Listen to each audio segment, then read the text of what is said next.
The moment dusk spilled its heavy, bruised indigo across the western sky, the ritual begins. It is your practiced, loving dance of light and preparation, a deliberate welcoming of the long, quiet night. You know, without checking, that the sun has dropped below the ridge, leaving the world to the governance of shadow and mist.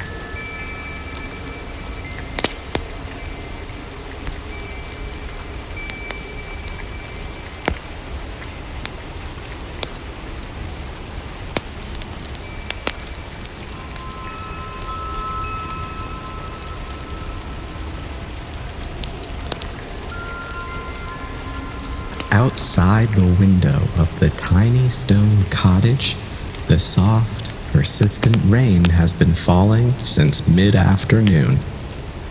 It is not a violent storm, but a steady, soporific drumming, the sound of the world being tucked securely under a vast, wet blanket.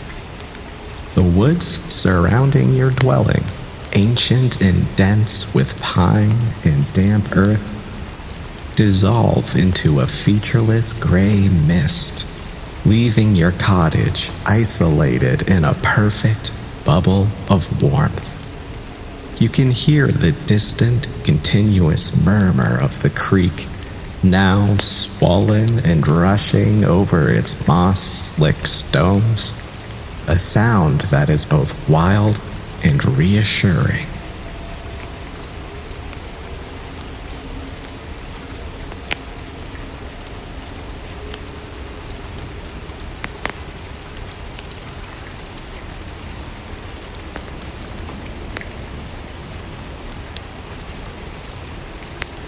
The Lantern Cottage, no larger than a roomy parlor, is defined by its thick, whitewashed stone walls, laid centuries ago, and warm, dark-stained planking cut from local cedar.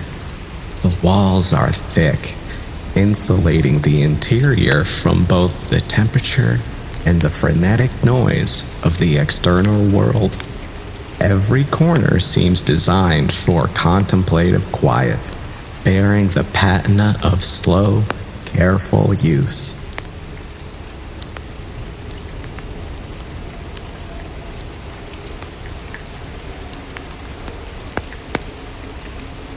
Your focus shifts first to the main mantle, a thick slab of reclaimed oak where the primary source of ambient light sits waiting. A large, burnished brass lamp, weighty and solid, a Victorian relic passed down through hands that understood the value of a good flame. Its glass chimney is flawless, having been wiped clean with a soft linen cloth after the morning's sleep.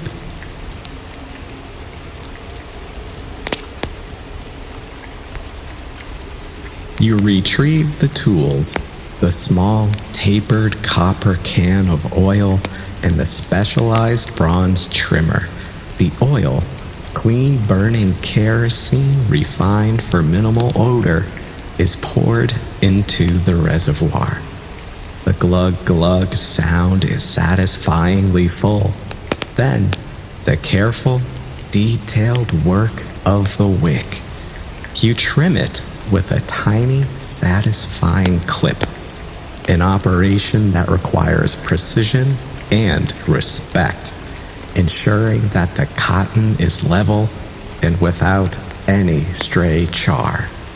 A poorly trimmed wick leads to smoke and gloom, a perfect trim to steady brilliance.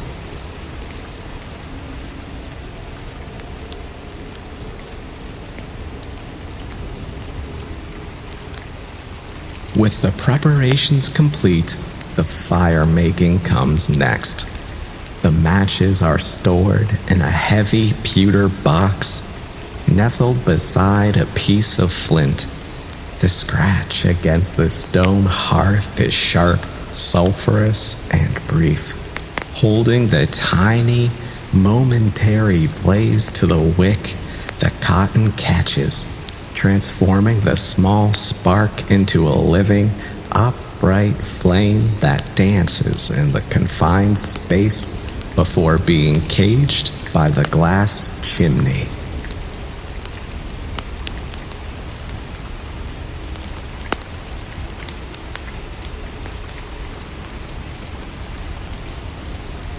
As you replace the chimney and adjust the ratchet ever so slightly, the light blooms. It is not the harsh, sterile white of electricity, but a deep honey amber, saturating the cabin with a sepia-toned glow. Every surface, the intricately patterned knitted blanket, the crowded spines of the books, the ceramic mugs, the hand-thrown spice bowls, is instantly softened, rendered in comforting chiaroscuro. The ceiling beams, blackened by countless fires, drink the light and reflect it back as a mellow radiance.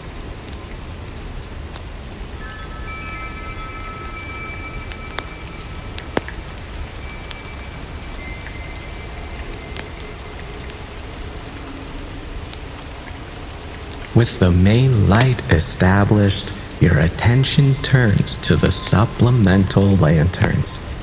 You move to the kitchen area and light the squat, iron-framed fixture that hangs on a simple hook, throwing complex, starburst shadows onto the whitewashed walls.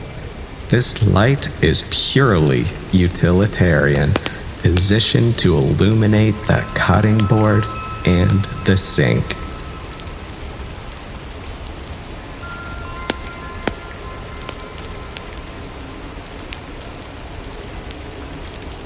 Finally, the delicate handheld copper lamp is lit and placed precisely on the small side table beside your reading chair. This lamp is your personal focus, its illumination casting a cone of soft light meant only for the page. Each lighting is a tiny act of faith, a pledge of resilience against the encroaching darkness. The collective illumination gives the small space a palpable density, a feeling of being filled not just with air, but with liquid warmth.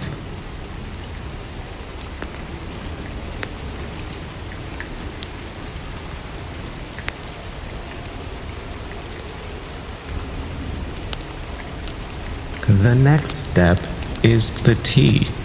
This evening calls for the most restorative blend, a potent mix of malty, dark roasted Assam and warming fragrant cinnamon bark, sourced from the village grocer miles away. The preparation is a tribute to the evening's need for slow grace.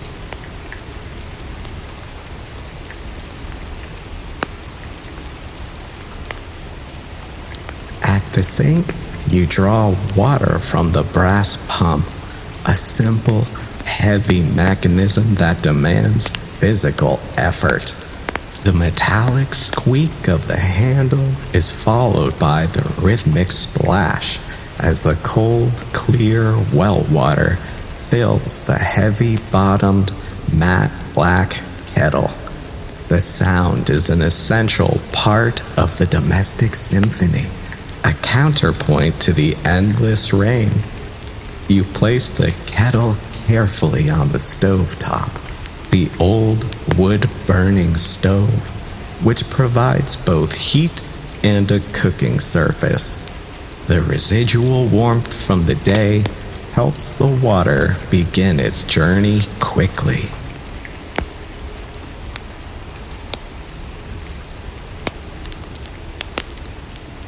While the water heats, you prepare the brewing accoutrements. From the tea chest, a relic lined with tin, you retrieve the jars. The Assam leaves, black and twisted, are measured out with a small silver scoop, exactly 1 level measure per cup, plus 1 for the pot, according to the old adage.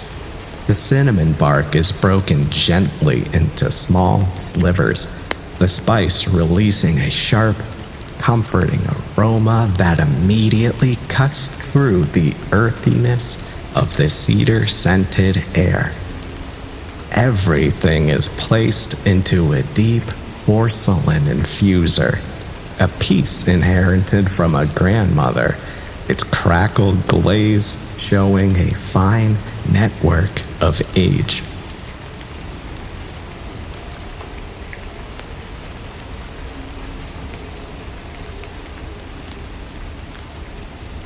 A heavy, cream-colored ceramic mug is selected. It is marked by a tiny, recognizable chip near the handle, a small imperfection that tells a decade of quiet stories.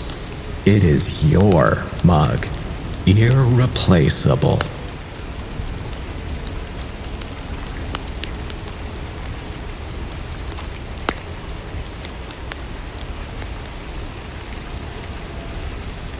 The wait is perhaps the most important part. You stand, hands resting on the counter, watching the first wisps of steam curl around the kettle spout. The rain outside intensifies for a moment, the sibilance on the roof turning into a determined hiss. It is the world saying, "Stay inside. Rest."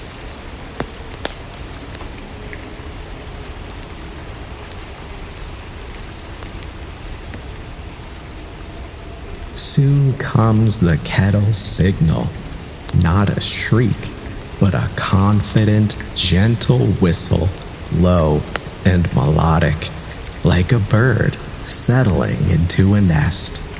You lift it swiftly, pouring the near-boiling water over the leaves. The sound is a glorious, fizzing whisper, the water shocking the dry leaves into life. Immediately, a thick plume of fragrant steam ascends, curling and twisting into the burnished column of light pouring from the brass lamp.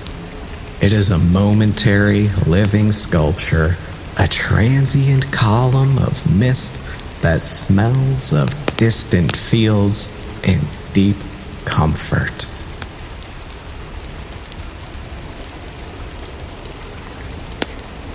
The tea is left to steep, marked by a small hourglass timer, a piece of etched glass holding sand as fine as salt. While the time could be estimated perfectly, the ritual of watching the fine sand cascade is part of the essential slowness of the hour. In the lantern cottage, efficiency is secondary to presence. You allow the full 4 minutes for the Assam to darken and mature.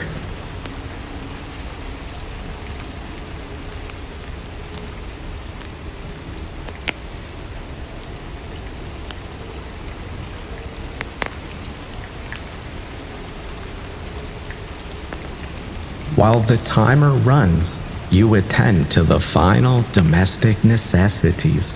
Off comes the damp apron hung near the hearth to dry.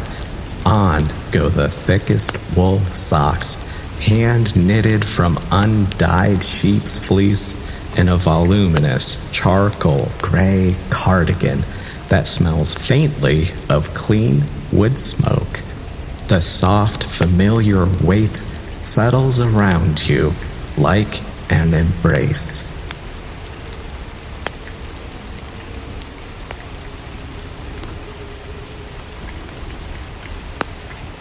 You move to the hearth, where a meager fire, laid earlier in the day, now glows. You push the remnants back together with a small iron poker, gently teasing a few final orange and crimson veins of heat from the embers. The slight, dry, spicy heat from the embers, not the aggressive heat of a full fire, but a patient warmth, kisses your face. The scent of residual oak permeates the immediate area.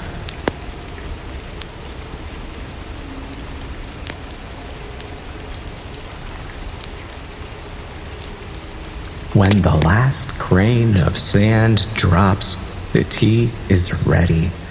The color is rich, deep mahogany.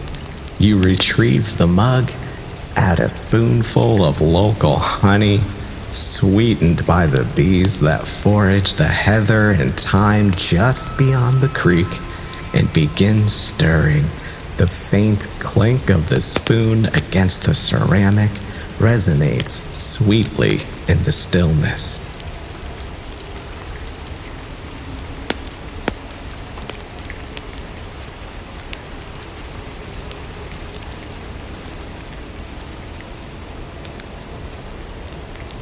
Carrying the mug, your movement is toward the heart of the sanctuary.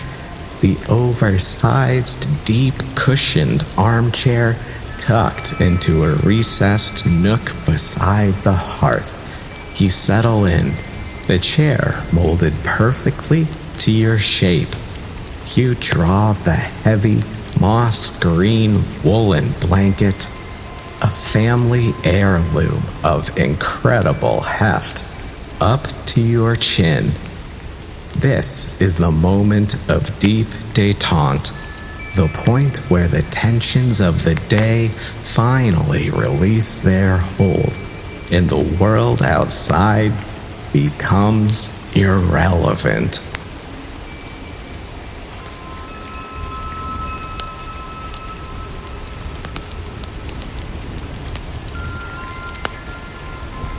You take the first sip.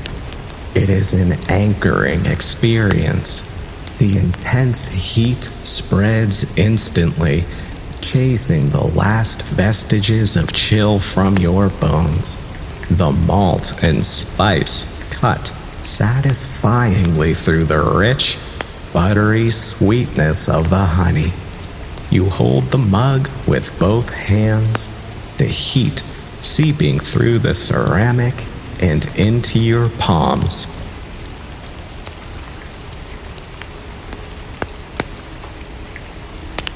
Outside, the rain has found a steady rhythm yet again, a muted, endless cadence that seems to promise indefinite seclusion. The atmosphere in the cottage is intensely quiet, broken only by these small domestic sounds: the gentle drip from the roof eaves, the soft hush of the oil lamp's steady consumption of fuel, and the occasional gentle snap from the dying embers in the hearth.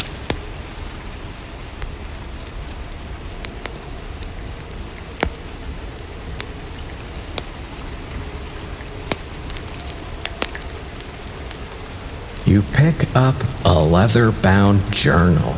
It is worn smooth, filled with the years of observations and quiet thoughts. Tonight, the focus is the quality of light. You pen the words carefully. The hue is not merely yellow, but a deep meditative gold, giving everything the solemnity of an old Dutch painting. It renders the present moment timeless, a shelter built not just of stone, but of light and sound. You reflect on the necessity of these deliberate actions, the tending of the flame, the measuring of the leaves as anchors against the swiftness of time.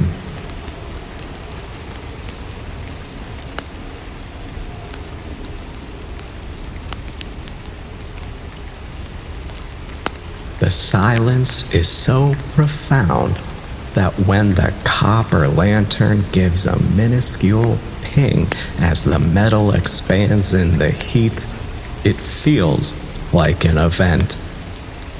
You place the journal aside and reach for your current book, an old collection of nature essays, its pages thin and brittle, smelling faintly of vanilla and aged paper. The copper lamp focuses its warm circle precisely on the printed words. You lose yourself in a paragraph describing the precise structure of frost on a winter window pane, a description of intricacy that contrasts perfectly with the heavy simplicity of the cottage.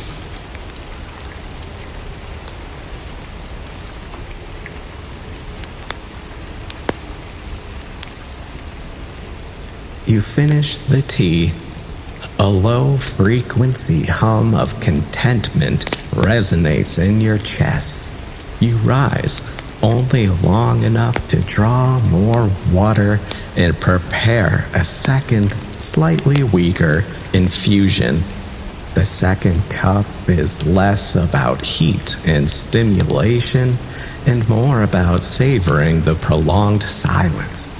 The aroma is less intense now, more subtle, a quiet backdrop of warmth.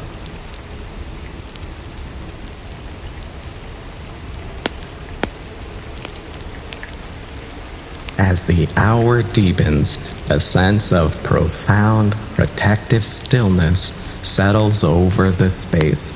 The contrast between the cold, wet, chaotic woods outside and the dense, ordered tranquility within the tiny walls is the source of all the cottage's magic. The thick stone walls act as a psychological boundary, allowing only peaceful thoughts and slow movements inside its perimeter. This is the true meaning of your retreat. Not an escape from the world, but a deep immersion into the self, assisted by the simple anchors of light, heat, and warmth.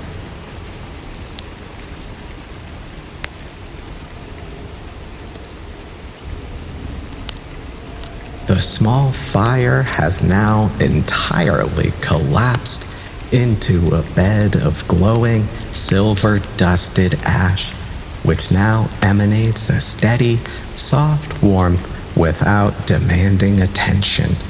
You check the antique clock on the wall. The tick-tock is almost inaudible, requiring a deliberate pause to hear. It is well past the hour when the rest of the world has settled.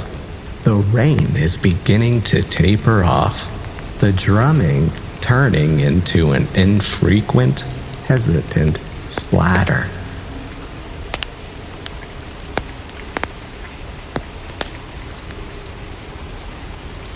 You take the final, lingering sip of tea.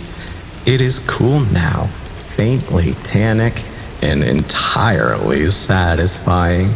You set the mug down on the thick coaster, the final thud echoing the sense of completion. It is time for the final, slow relinquishing of the light. You gather the knitting, lay the blanket flat, and walk through the space, extinguishing the lanterns one by one.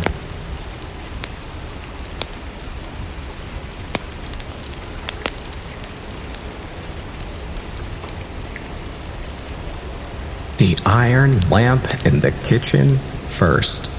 A quick clink of the lever, plunging that corner into deep shadow, leaving only the reflection of the brass light on the polished wood. Then the copper reading lamp, the flame disappearing into a faint wisp of smoke, carrying a fleeting, musky scent. The light of the single remaining lamp seems instantly magnified.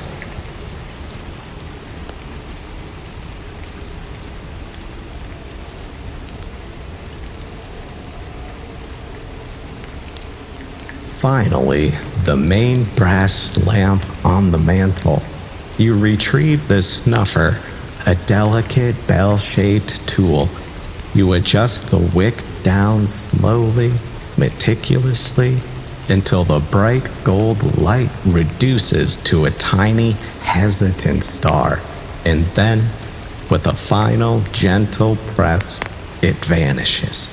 A long, dark line of smoke rises straight up, reaching toward the ceiling.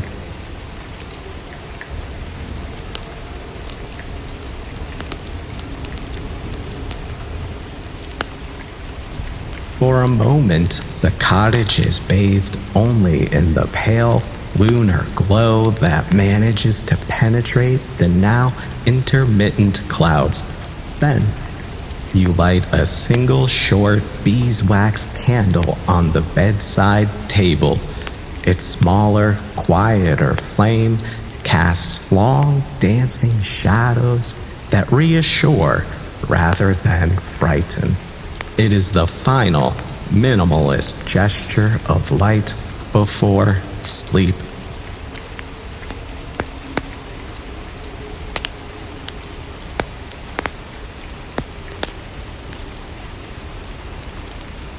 The world outside is silent now, save for the patient drip of water from the leaves. You slip under the heavy linen duvet, and the lingering scents of tea, lamp oil, and wool follow you into slumber. The feeling is anchored and utterly content. The lantern cottage holds the night.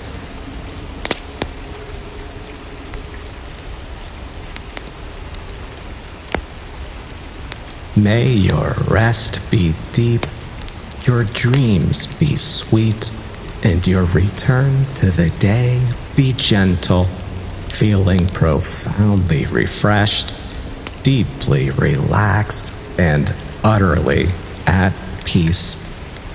As always, you are always welcome here at the Nap Nook.